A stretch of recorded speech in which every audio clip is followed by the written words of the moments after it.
Thank you and good evening and welcome. Good evening to all of our friends and benefactors and alumni. Good evening to our colleagues from various parts of Boston College. We're thrilled to be in the presence of our provost, David Quigley. And good evening to the many good people who make the Boston College School of Theology and Ministry such a great place. Our amazing faculty, our wonderful administrative team, and perhaps most importantly, the terrific students that we have the immense privilege to be able to accompany at this significant moment of your lives. I'm just grateful, very grateful, that you have taken time in this very hectic time of year to join us for tonight's celebration. On this occasion, we salute Boston College School of Theology and Ministry, which is 15 years old. I myself am slightly older than that, but I am still relatively young in my role as the dean, and I'm grateful for the generosity of so many people who have enabled the STM to advance in its mission since 2008, which is to prepare leaders in lay and ordained ministry and for service rooted in faith in increasingly multicultural contexts. Before I arrived, the STM community articulated a set of 5 core values, which I'd like to share now. Not only do these 5 core values ground what we do, but our commitment to them shall guide our future long past these 15 years.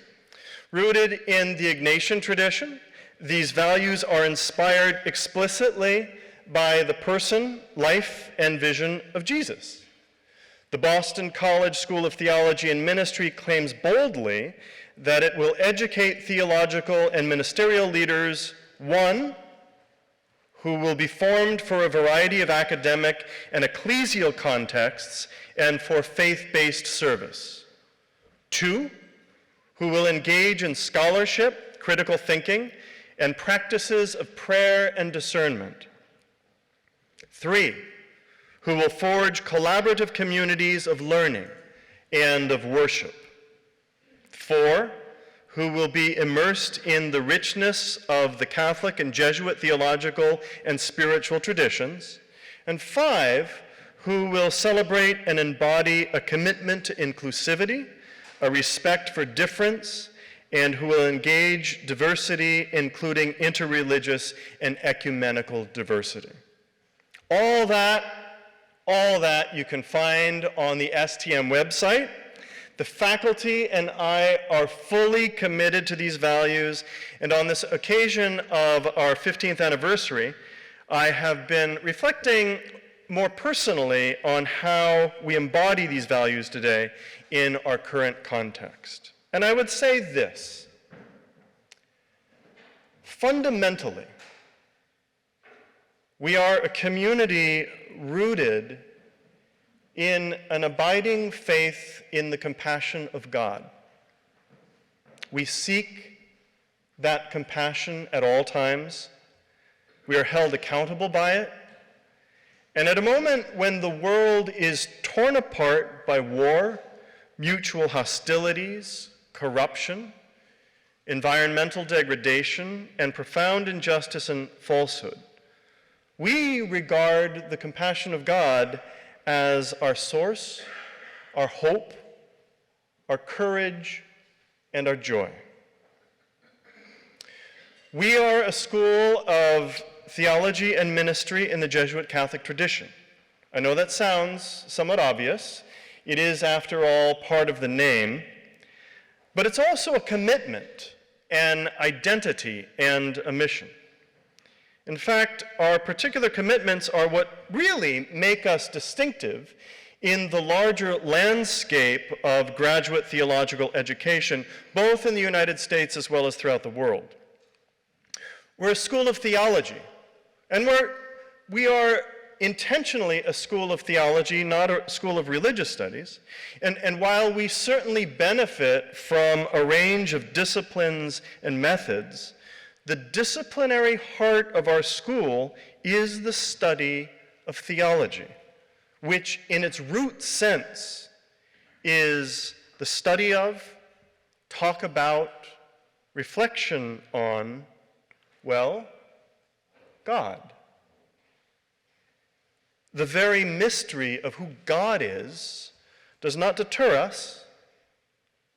Rather, it invites us to new intellectual and personal and communal depths of encounter with that divine mystery, and that changes our way of being in the world.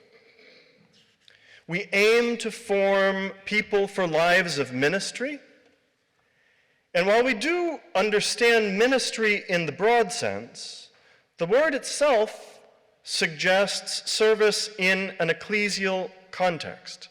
And that is central to our understanding of ourselves, our work, and our whole range of obligations. We are a Jesuit school. Now that term Jesuit can mean many things to many people. It does mean many things to many people. Jesuit universities throughout the world frequently talk about Jesuit as their brand. At the STM, we understand the term Jesuit in a more literal sense as referring to a deep institutional connection to a particular religious community known as the Society of Jesus, a community that I happen to have spent the vast majority of my own life in, for which I am grateful beyond telling. In a very practical way, the Society of Jesus is a major benefactor of the STM. One of our key obligations is to form Jesuits throughout the world, and because the Society of Jesus itself understands its own mission to include the formation and education of men and women for lay, religious, and ordained ministries, we are deeply committed to that as well. And because the heart of the mission of the Society of Jesus is Jesus, he is at the center of who we are. In addition, we are aware that the brand Jesuit has come to suggest a distinctive culture that is rich, open, inquiring, collaborative, creative, and faithful, cultivating among a diverse set of people a sense of belonging, and desiring to reconcile fractures within our societies and within our souls. And finally, we are a Catholic school. Here too, Catholic means many things to many people. In the context of the STM, it communicates the school's commitment to a particular religious tradition and to form the next generation of leaders of it. We are not non-denominational, but in the 21st century, I cannot imagine how we would be Catholic without also being committed to promoting ecumenical and interreligious engagement for the good of the world. But we do so with love and affection and a critical eye from a particular place. We understand ourselves not only as part of Boston College, but also distinctively within Boston College to be a work of the Catholic Church. And at this particular moment of history, what a complex, mysterious, challenging, contentious, thrilling, sometimes painful, sometimes wonderful, always significant work it is. It is also a work that is entirely dependent not only on the goodwill and generosity of the people who make up the STM, but more centrally, it is dependent upon the grace of God. We take seriously the question posed by Pope Francis, who urges us to ask, where is the Holy Spirit leading the church? And to ask that in a spirit of discernment and freedom and humility and trust and love. And it is people such as are formed at the STM who help us understand, who will help us understand what that means, and who will lead the way into a future we cannot clearly see. And yet we are rooted in an abiding faith in the compassion of God, whose power can do infinitely more than we can ask or imagine. To ask, where is the Holy Spirit leading the church, is a profoundly different kind of question than asking, what agenda do we have for the church? Because it recognizes what Pope Francis has made clear. It is not his church, or an individual's church, or a group or party's church, but it is God's church.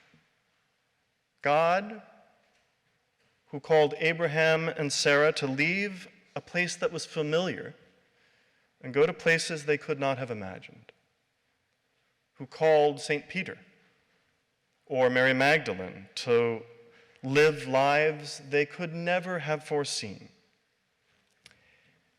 And for those of us who have the privilege of being part of such an enterprise, of promoting formative theological education, we're just so grateful. I know I speak for all my colleagues, all the members of the faculty, all the members of the administrative team, when I say how thankful we are for this opportunity to serve this amazing mission, and how grateful we are to be celebrating the past 15 years and looking forward to many, many years ahead, working for the greater glory of God. I am now very pleased to introduce two of my colleagues who have co-edited a recently published volume, which is really the centerpiece of tonight's celebration. Very appropriately, the volume is entitled Formative Theological Education. So would you please join me in welcoming Professors Colleen Griffith and Hosffman Ospino.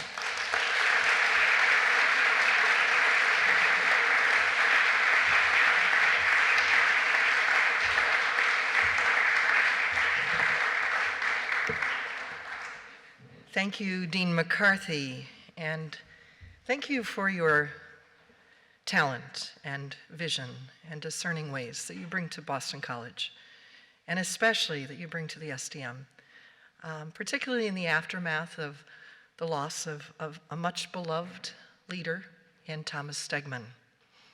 The stars sure lined up well when you came our way, and we're very grateful for your leadership at this time. Happy birthday, STM.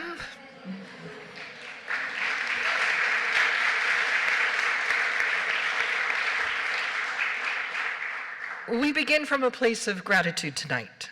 Thanks to all of you, students, alumni, and friends of the STM for coming. Thanks to the faculty authors who contributed to the project, and to the Provost's office that made it possible through a very generous grant, to the continuing education team, to Paulus Press for being here tonight and offering this book at a considerable discount. This has been a collaborative effort from the start. Hosffman and I will begin by sharing a little bit about what led to the book and what it means for this text to be situated in a markedly changing theological landscape. We offer the book as two members of the BC community who know well and appreciate very much Boston College's long-standing commitment to formative education, something evidenced in its numerous innovative programs, its scholarship, and cross-campus initiatives.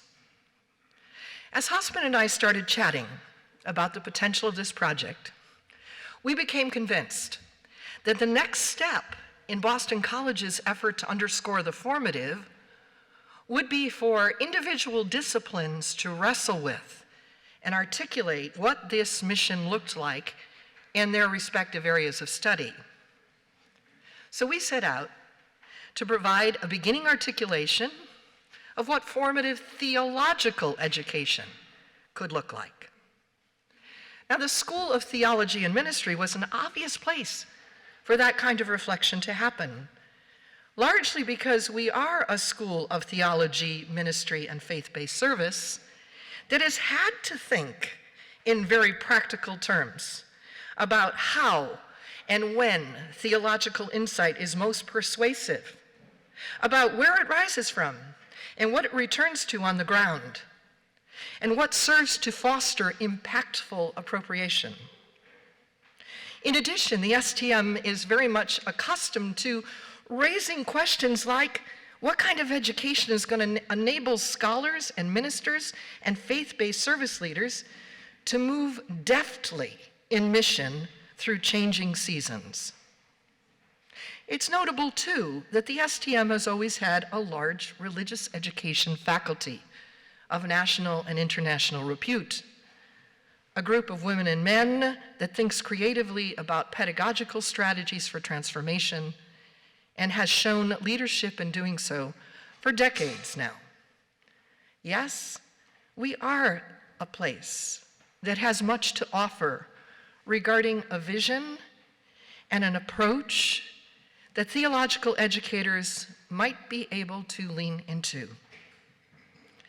Now, all along, we sensed that in a world as troubled as ours in this historical moment, educators could easily lose heart, wondering if what they do has any impact at all, given evidence of so much loss of a moral compass, dangerous polarization, so many people being duped into subscribing to profound untruths, disengagement, siloing.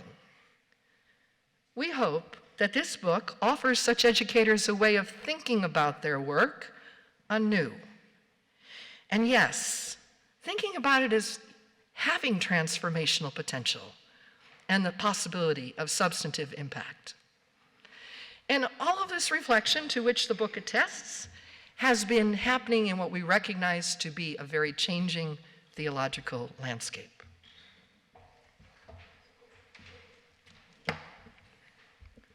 Thank you, Colleen.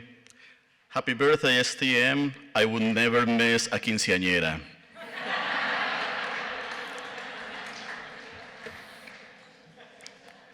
There is no doubt that the Catholic theological educational landscape in the United States and throughout the world is changing, posing new questions, opportunities, and challenges. A new order of demographic, cultural, social, geopolitical, technological, educational, and religious dynamics is calling theological educators to assess how what we do is still relevant. Pope Francis, in the good company of philosophers, analysts, and other thinkers, reminds us frequently that we are witnessing the rise of a new way of understanding ourselves as human beings. This means that how we engage religious questions and interpret the richness of the Christian tradition will largely depend on the operative anthropology that drives our educational efforts. This may not seem novel, since doing that is inherent to theological education, yet we must be reminded of the task at hand. Most of the Catholic institutions dedicated to theological education, including universities, seminaries, secondary and primary schools, pastoral institutes, parishes, among others, were established at a historical time quite different from the one in which we are living today. While wrestling with the perennial questions of theology and human existence, they were established to meet the intellectual, spiritual, and pastoral needs of particular communities that sponsor them and the questions of the historical time in which they were established. The pedagogical models and practices that have characterized Catholic theological education for centuries, including non-interactive classroom lectures and long exercises of textual analysis, usually relying upon the idea of the instructor as the sole or main source of knowledge, with a strong deference to taken for granted authorities, has fulfilled an important role and served the needs of many students of theology. For centuries, theological education was synonymous of preparation of the clergy and other pastoral leaders in order to perform ministerial duties. A few members of the faithful found their way into programs that would prepare them academically to engage in theological scholarly inquiry. Today, our institutions of theological education, the pedagogies and educational practices that have traditionally identified them, and even the purposes for which they were established, are under severe scrutiny in light of the emerging anthropological paradigms that are redefining our shared self-understanding. One thing is clear: we cannot educate theologically as if we were living in the 16th century, or the 19th century, or even the middle of the 20th century. In the 21st century, we need fresher approaches to theological education that are distinctly formative. From a Catholic perspective, to assert that theological education is formative is to envision this important task as an exercise that mediates the richness of the Christian tradition that we received as believers, while always remaining ready to respond to the questions and needs of God's people here and now. Therefore, formative theological education is deeply and must be deeply ecclesial, prophetic, contextual, imaginative, embodied, collaborative, en conjunto, expansive in its understanding of the complexity of the human experience, inclusive of voices, texts, and experiences of the baptized and others, with particular attention to those that have been marginalized, ignored, or forgotten. And it must be responsive to the needs and questions of humanity as we make meaning of our historical existence, honoring commonalities and differences. With this book, Formative Theological Education, we want to offer an entry point into these commitments. We want to inspire conversations that eventually lead to reimagining the spaces and pedagogies we use to educate theologically. Renew the minds and the hearts of those called to this important vocation. Discern the most urgent questions that theological educators need to address in our day. And assess with humility whether the purposes that have historically driven our institutional commitments to theological education are actually the purposes that will keep theological education institutions relevant today and tomorrow. Welcome to the conversation.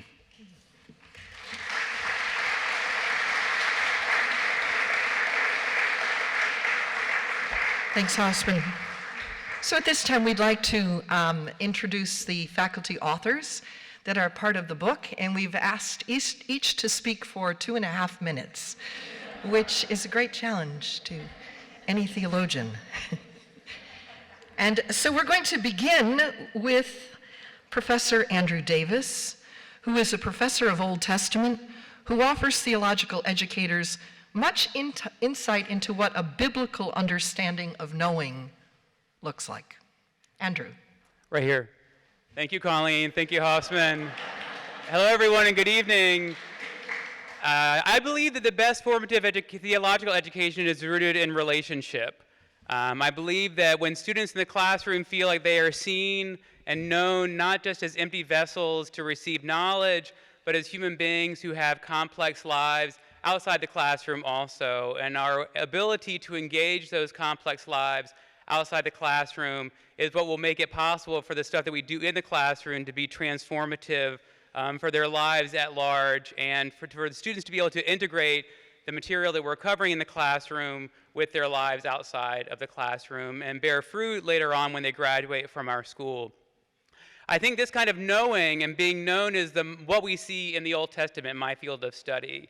And I think that the Old Testament itself is in many ways a book dedicated to formative theological education. And this process is rooted in the Old Testament in Israel, first of all, being known by God. That's the beginning of everything, that Israel understands itself to be known by God, and in their being known by God, they're invited to come to know that God themselves better. And this being known by God is an invitation to come to know their people's tradition of being known by God, and to bring that tradition to bear on their own time and place in history. And so I think as a School of Theology and Ministry, this is what the Old Testament offers, our own reflection on formative theological education and the way that the Old Testament can be a resource for what we do in the classroom for our students and our community at large. And with that, I yield my final 15 seconds to the gentleman from Systematic Theology.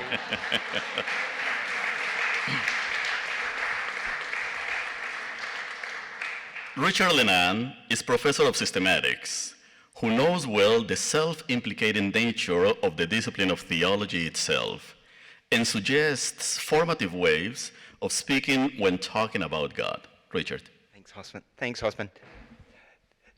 There are three interrelated points that are central to what makes theology theology. First is that it's decentering, that we're dealing with God who is not us and whom we never will master. The mystery of God that Mick referenced earlier. Secondly, even the language we have to talk about God comes not from us, but from the self-revelation of God. So we are always in a position of being receivers rather than initiators in terms of talking about God. And thirdly, that the language that we have is mediated to us through a community of faith. We don't get to make up our own language or our own God. So in those three ways, theology forms by first decentering. That might suggest that theology is always going to be something other than design your own adventure or set your goals and use theology to achieve them. So why do theology then? Well, because that God, that decentering God, offers us more than we can accomplish on our own. That the God whom we know in Jesus Christ through the Holy Spirit in the community of faith is a God who invites us to possibilities that go beyond what we alone can imagine. And all of that makes theology both formative and transformative. And on our best days, even good, clean fun. Thanks, Richard.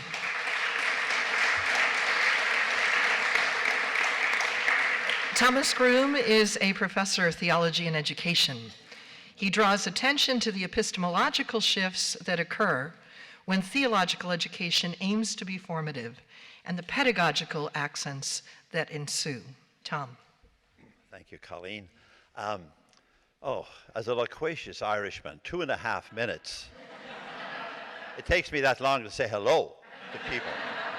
I also rejoice at this beautiful screen that's here, marking our 15 years of its excellence, etc. But maybe at the break time, come up and take a look behind it at St. Patrick presenting the shamrock to the High King of Ireland to explain the Blessed Trinity to him, because it had 3 leaves and yet there was only 1 shamrock. So it's absolutely historically valid and believable, believe me. So when you're at the break time, if you haven't seen that image, come up and take a look at St. Patrick. I think all theological education should be formative. And I would say formative of a living faith. And by a living faith, I mean a faith that is alive, that is lived, and that is life-giving. A faith that is alive and vibrant and progressing and outgoing and growing and expanding and drawing upon that fresh water that he promised to the Samaritan woman, constantly evolving.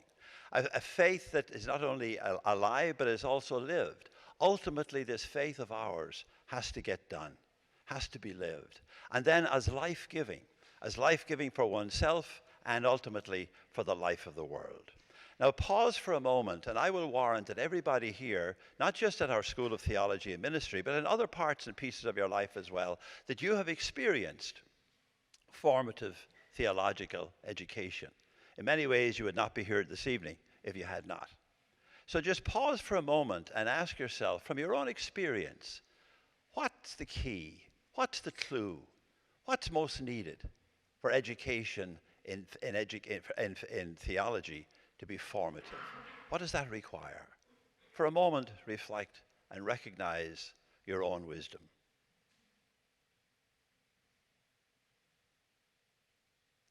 Now, I'd love to call on everybody, but we'd never get to the reception. I would say there's many keys and clues to what makes for formative theological education. But in my own career across the years, almost 50 here now, at Boston College, my focus has been on pedagogy. Because I do think, to use an inelegant phrase, it is where the rubber hits the road in how we teach it. What we teach, who we teach, where we teach, why we teach, all terribly important. But ultimately, how we go about it, I think, is imperative to attend to and to be very intentional about. And I would summarize in many ways that our approach, our pedagogy, has to be participatory. It has to deeply engage the learners in their own discernments, in their own recognitions, in coming to embrace and make their own wisdom for life, etc. It has to be participatory, and they have to become agents of their own knowing, rather than simply dependents or recipients or whatever. And I'm going to load the dice at this point and say that I think we have an extraordinary pedagogy and a model of good pedagogy in Jesus of Nazareth. Now, libraries of books have been written about what he taught, but comparatively little has been written about how he taught. And I would say that Montessori, John Dewey, Paulo Freire, Brooke, you name it, in many ways echoed some of the basic principles that we see reflected in the pedagogy of Jesus. And we see it especially in the synoptics, but in John's gospel as well. And as I read the scriptures and look for his pedagogy, he's constantly engaging people to stop and think about and look at their own lives in the world. The reign of God is like people sorting fish. The reign of God is like a woman baking bread. The reign of God is like, or whatever. Turning people to what Freire would call their own realidad and beginning to get them to stop and look, but then very often turning that reality upside down and questioning their whole perspective. And so the Samaritan is the neighbor, and the prodigal is welcomed home, and Lazarus goes home to God. Getting people to think, to look at their life, but to think about it very differently. And in the midst of that, to proclaim his gospel, which is from the beginning of Mark's gospel, that he did with authority. So it wasn't as if he was just simply a discussion leader, but he was deeply engaging of people's lives, and then indeed had a powerful teaching into the midst of those lives, but then constantly waited and encouraged people to come to see for themselves, to hear for themselves. Blessed those who have the eyes to see and those who have the ears to hear. And obviously he meant more than just physical sight or hearing. They wanted people to recognize, to come to see for themselves. What Lonergan might say, making it their own and making decisions out of it. And he did this constantly throughout his public ministry, but I see it even in one verse. It's Matthew chapter 6, verse 26, I recall. It's also in Luke's gospel. And you could imagine people saying to him or asking him, Jesus, is our God provident?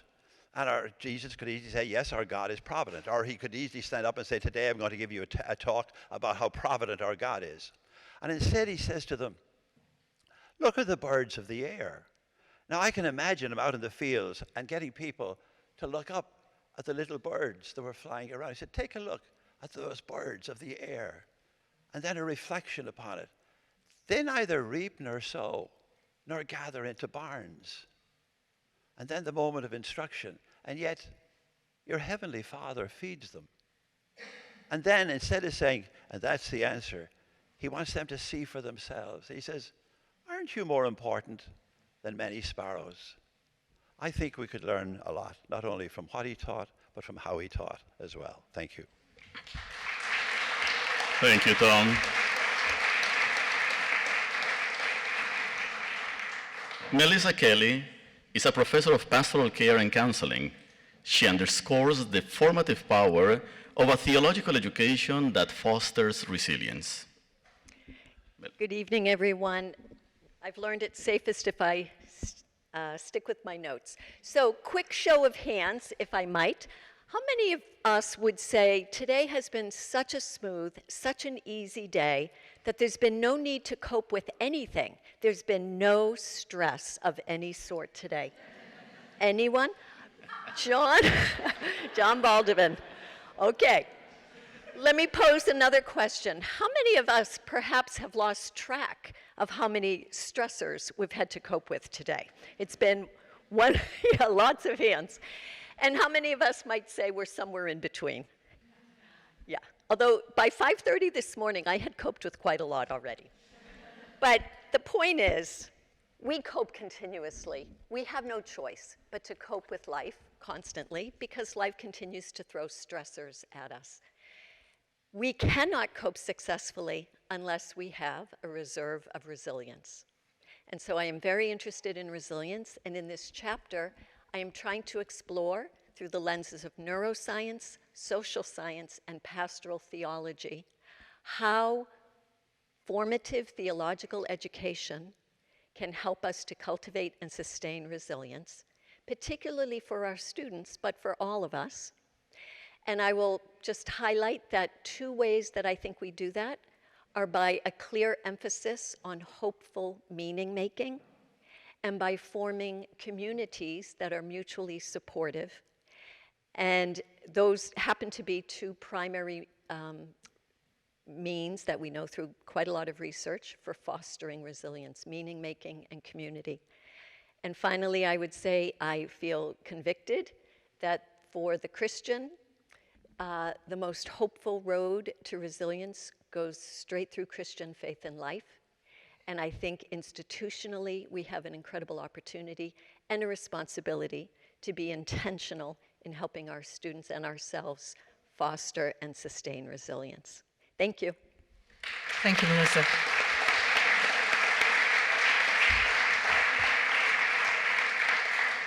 We're going to catch up next with John Baldovin, but I'm mindful that you've been sitting for a little bit. And without leaving your spot, would you just stand for a moment and give yourself a stretch? And perhaps have a quick check-in with the person next to you. Maybe introduce yourself if you don't know that person. What did you hear so far that piques your interest? John Baldovin is a professor of historical and liturgical theology. He calls for the fostering of communities that pray and celebrate together as integral to any vision of formative theological education. John. Thanks, Colleen. I did write mine out word for word because I was in terror of the organizers and their requirement that we do 2.5 minutes, so I'm trying to be obedient. I'm sure that there's no need here with this audience to convince you all of the importance of liturgy for theological formation and ministerial formation. I myself have been privileged to spend almost the last 40 years teaching ministerial students.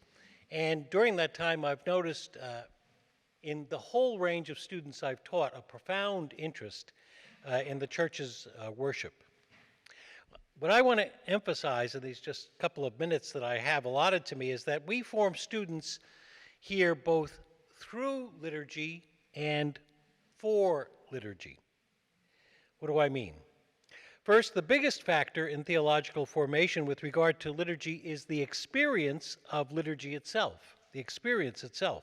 I warrant that we're probably more influenced by what we see, hear, smell, and feel during liturgical celebrations than by the academic study of liturgy in the classroom.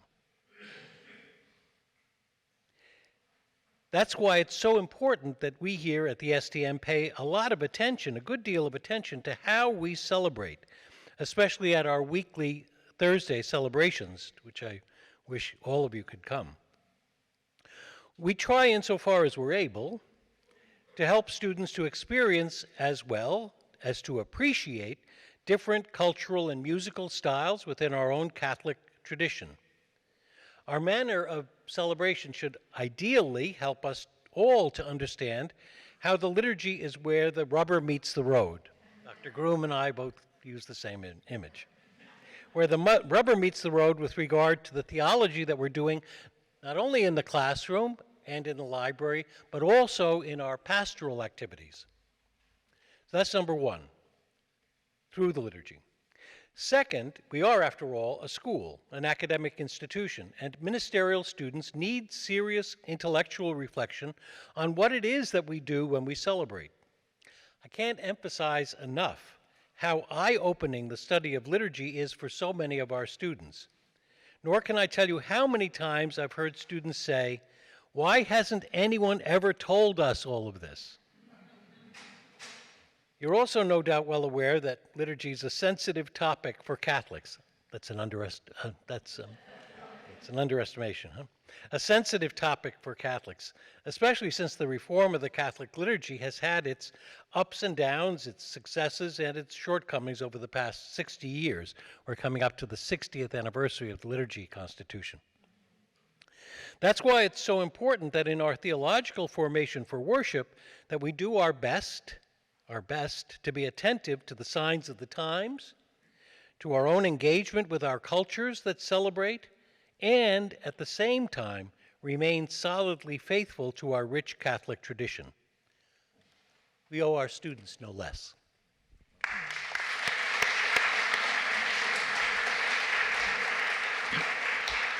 Thank you, John. Theresa O'Keefe is a professor of religious education and youth and young adult faith, and she asks what the role of good mentors is in this way of doing theological education, and what constitutes a good mentor. Theresa. Thank you, Hosffman. Thank you, everyone. It's great to see you all here. I will attempt to stay within my 2.5 minutes, as my colleagues have made the effort. So we've established that theological education is transformative.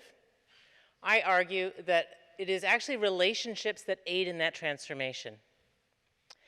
And within my chapter, I discuss in many ways how theological educators themselves can serve as models and mentors, and to what effect.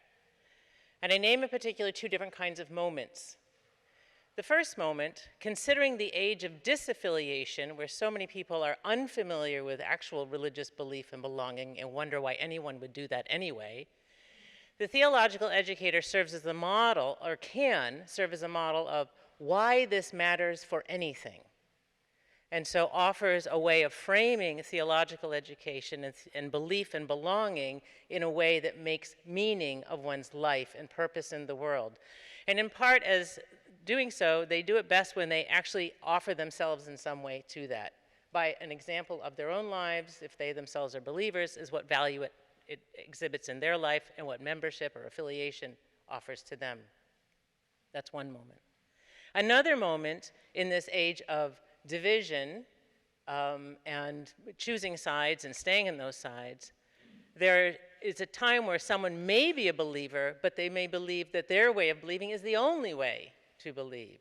And so in that second moment, the theological educator plays a very important role if they can show in an even-handed way the valid diversity of theological perspectives within a tradition, while at the same time demonstrating how they themselves may select from that valid diversity to inform their own perspective. So that's it. Read the book. Thanks, Theresa.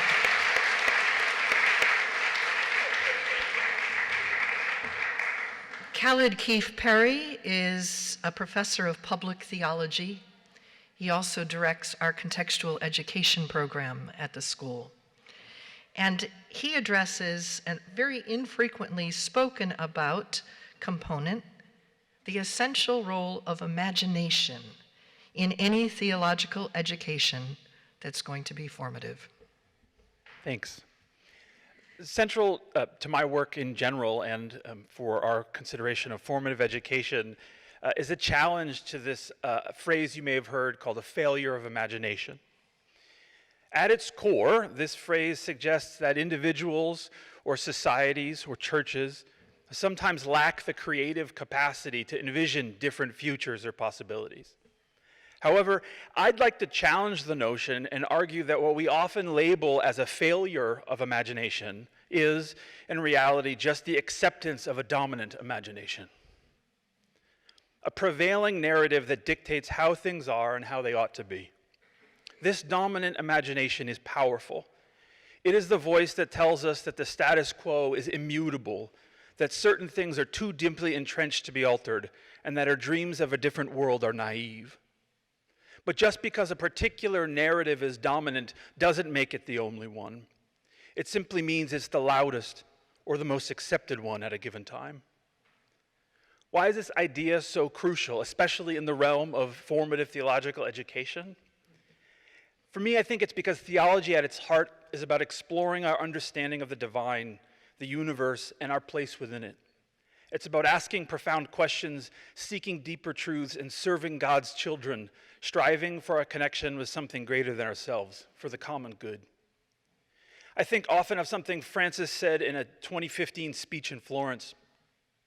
He said, quote, "Christian doctrine is not a closed system, incapable of raising questions, doubts, and inquiries, but is living, is able to be unsettled, and is able to enliven. The church is not exhausted in the countless plans to change her structures. Instead, it means we are to be implanted and rooted in Christ, allowing herself to be led by the Spirit. If our theological pursuits are constrained by a singular dominant imagination, we risk missing out on the vast expanse of spiritual understanding and insight available to us as Spirit invites us to see new signs of the time, to discern where God is calling us in the church in this day. For our students, that means realizing the power that our imagination has, both to limit us and to let us peer into the greater freedom we might yet live into. Such an education doesn't just produce followers of Christ, it also cultivates faithful leaders, thinkers, and visionaries. It acknowledges that our understanding of the divine is ever evolving and that each generation has the opportunity and the responsibility to contribute to that deepening alignment with God's compassionate reign as led by the Spirit of God.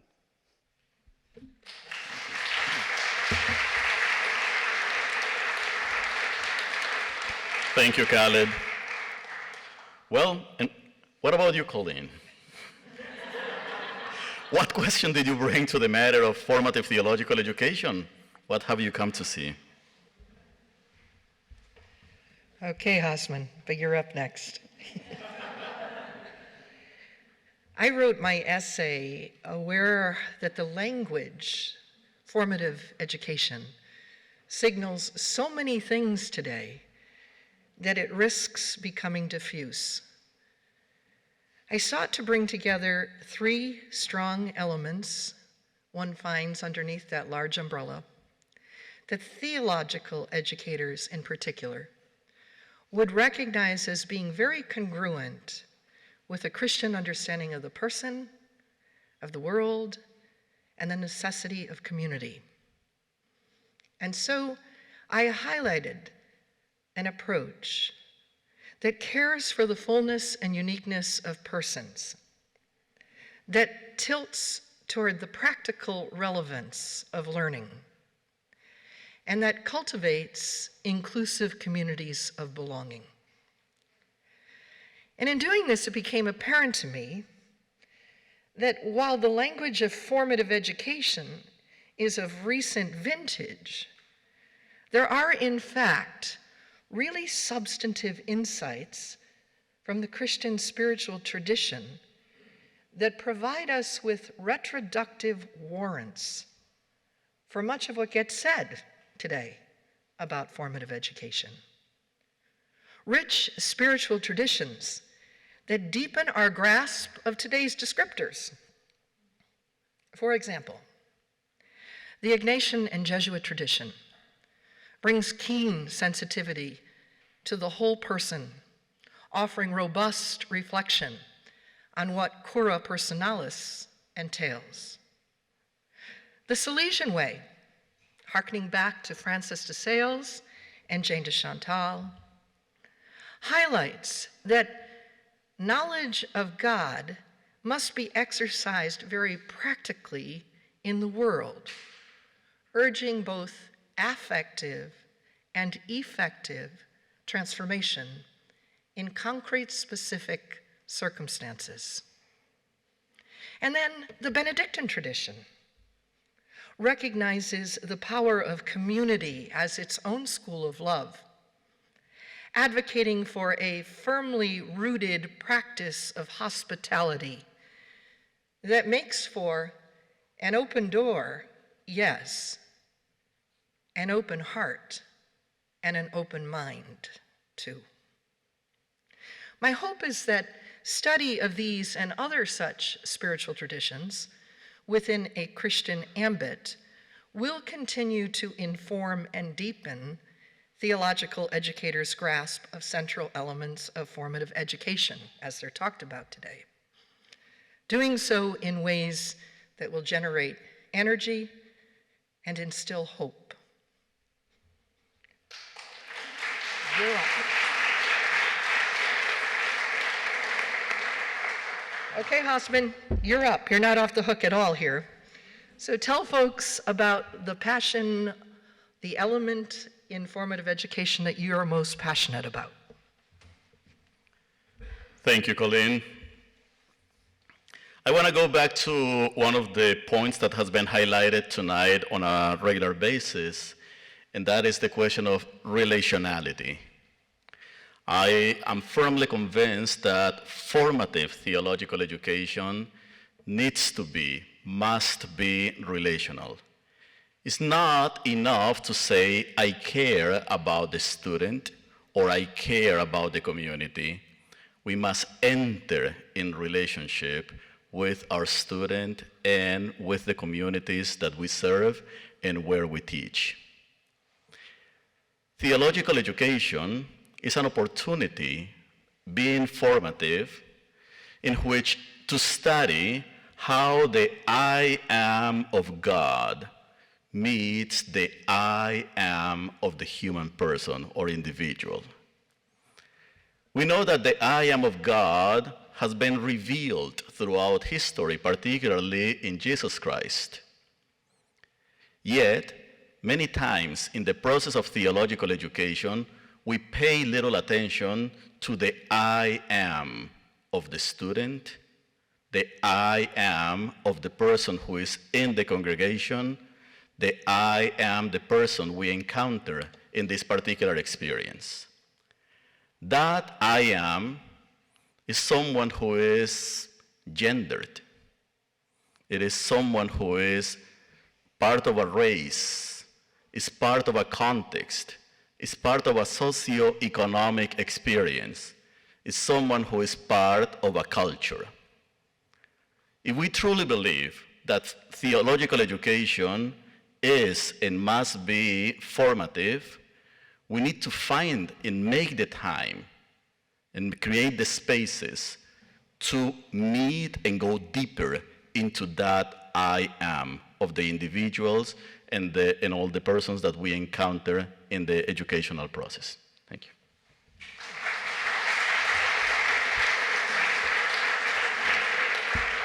Okay, well, we've had 9 statements, and cumulatively, we hope they point in the direction of a very particular educational vision. So let's check in for about a minute and a half, 2 minutes with the person next to us. And what did you hear that sparked your interest? What would you like to continue chatting with one of these folks that spoke tonight when we get to that reception? Let's have just a minute or 2 for a conversation. So, there's a lot of energetic conversation out there. Our group is a bit too big to take comments from the floor tonight, but isn't it an absolutely great thing to be here in person at this juncture and celebrating this birthday with a full Gasson Hall? It feels terrific. So if you have a specific comment or question for one of our authors will be at the reception across the way. Feel free to pick up in conversation with them, and please stay in conversation with one another as well. But first, we have a special guest tonight with us, a leader who has been unwavering in consistent commitment to the formative as central to Boston College's educational mission. A profound orator, a man with a lot of vision, and a great friend to the School of Theology and Ministry. And our dean will introduce him now.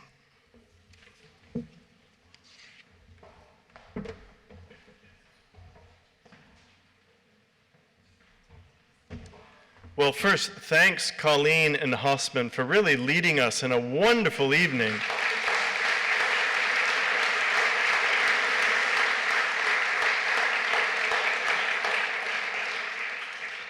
But my job now is, and it's my distinct pleasure to introduce our special guest. Dr. David Quigley has served as Provost and Dean of Faculties at Boston College since 2014, a professor of history with a specialization in the urban and political history of the 19th century United States.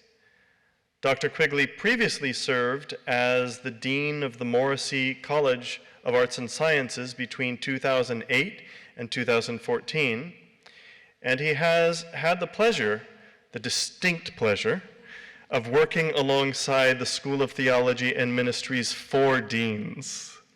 So please welcome our Provost, David Quigley.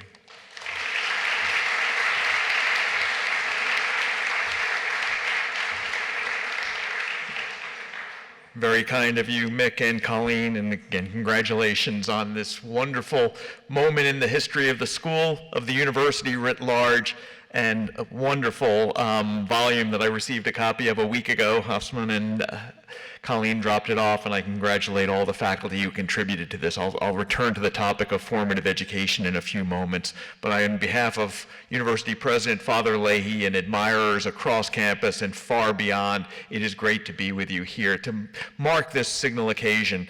I woke up in the pre-dawn hours and set out for a walk from my home just west of Harvard Square to campus today, so I don't usually turn onto Mason, but I made a special point, the sun wasn't up yet, of going past the old home for at least some members of the STM community and making my way across. Came across the Charles River just as I would say it was the best sunrise of the year. If you were up this morning in those early morning hours, it was spectacular. And made my way past Assembly Hall as I made my way scrambling to get to Mick and the Council of Deans very early this morning.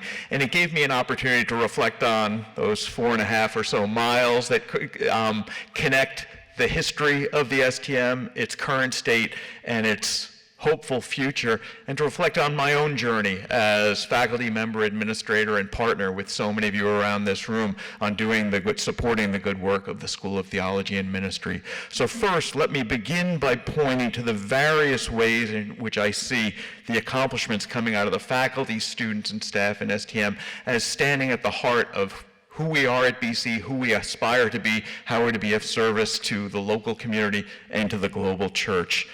That Council of Deans meeting that I referenced this morning, we had one of the more robust and I think engaging discussions in all my years, going on 16 years at that table, focused on a recent essay in America Magazine by the Cardinal of Chicago, Blaise Supich, about the Jesuit Catholic University as it currently stands and his hopes for the work that we do at places like BC going forward.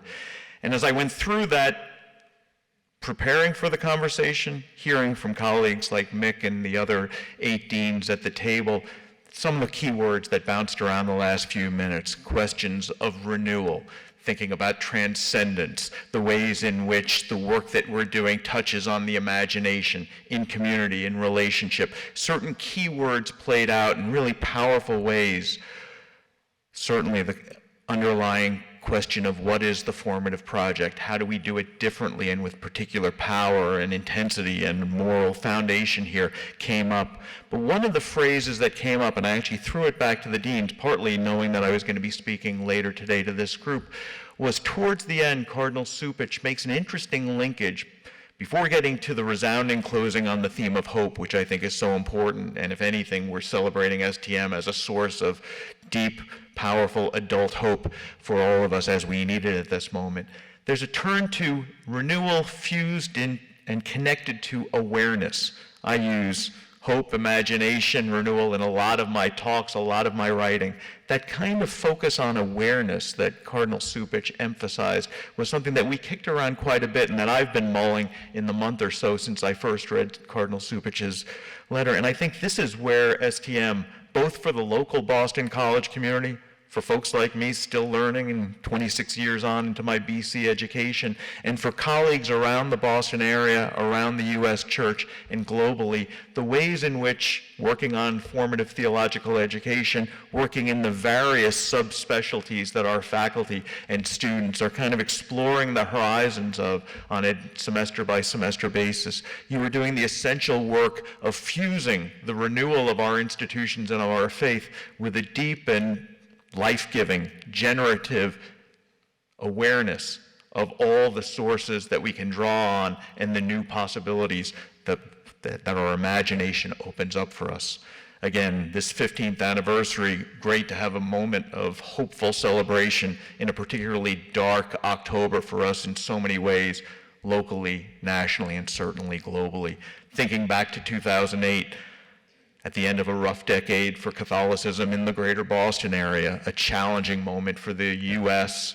on the world stage, STM arriving here on the Brighton campus just as the world economy was going into free fall.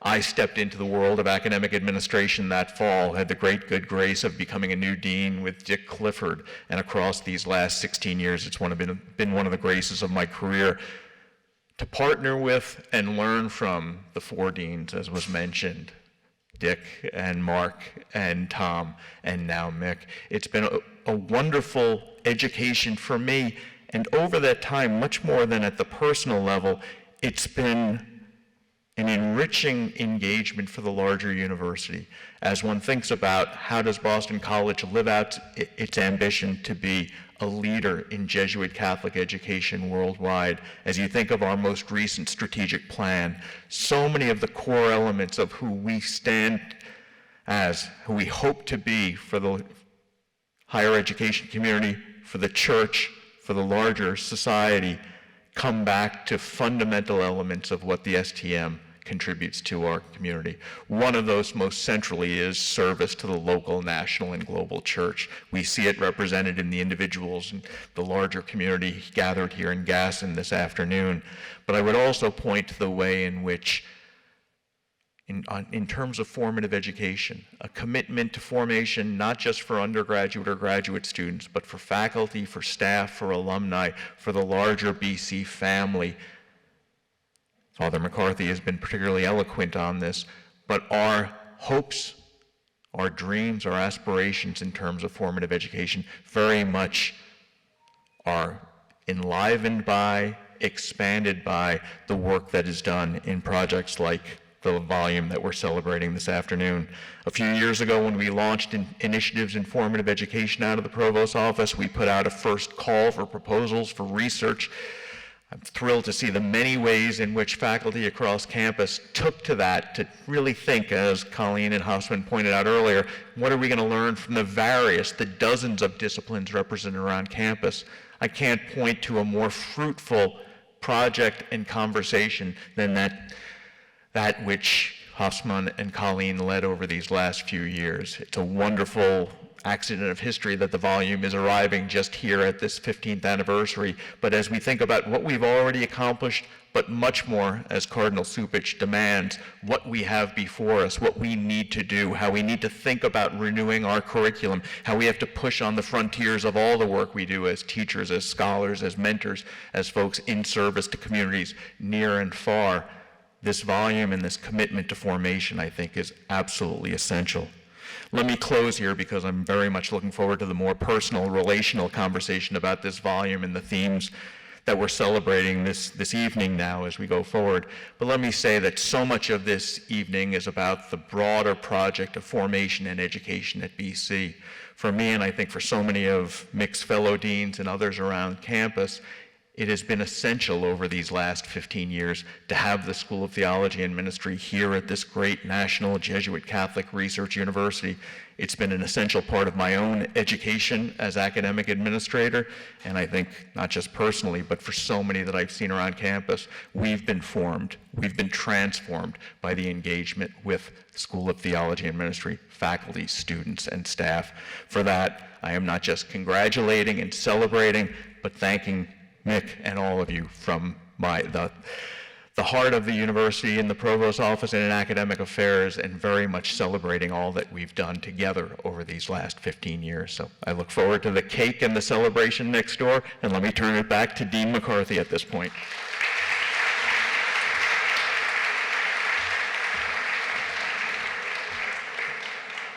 Thank you, David, not only for your presence among us tonight as we celebrate 15 years, but really for your own vision and leadership, and certainly for your support of the School of Theology and Ministry, and your willingness to understand, as very few provosts would do, to understand what it is that we do and who we are.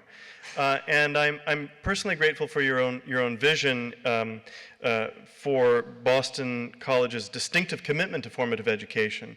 And so it's great to have you recognize the way that the STM can contribute to that, specifically with our formative theological education. So thank you very much, David, for being with us. I also want to go back to our real organizers here, Colleen and Hosffman, for your own leadership and vision, not only in having the idea for the volume and then organizing everybody. That's not an easy thing to do, I know, but then organizing this event, which has been really remarkable. I'm grateful very much for your own vision and for your own passion and your dedication to the STM, and really to all of the faculty authors. First of all, I'm a little amazed that we all kept to 2.5 minutes, right? And we are actually right on time. I do not know that maybe I was a skeptic, but it is great that we have done it, but also not just the pith of what each of the faculty authors spoke, but you really manifested yourself as wonderful pedagogues, even in these few minutes that you had. And so I come away from this evening with a great sense of respect for you as colleagues, as not just scholars, but pedagogues, really. And I feel somewhat envious for our students who have the pleasure of meeting with you all the time. Let's also thank the many people who prepared for tonight, the team in continuing education, Megan de Dios, Cara Sullivan back there, and James Burriston, and other members of the planning committee, Sheila Fowkes, Anthony Russo, and Maura Caleri, all the graduate assistants back there, and everyone else from the administrative team. Really, thank you very, very much. As I have said, and I've indicated, really the great pleasure of being Dean of the Boston College School of Theology and Ministry is really working with so many wonderful people, with terrific faculty, with terrific members of the administrative team, and of course our students. And you are the ones that make this vision, this goal, this mission that we have, you turn it into an embodied reality. So for that, I am very, very grateful, and I now have the pleasure of inviting everyone across the hall to a sumptuous reception and a very fine cake. If you've never had a Boston College cake, they are really good. It's not just your flat white cake. This is really good cake, so which is worthy of a 15th anniversary. So once more, thank you, Colleen and Hosffman. Thank the faculty authors. Thank everybody, and thank you for being here.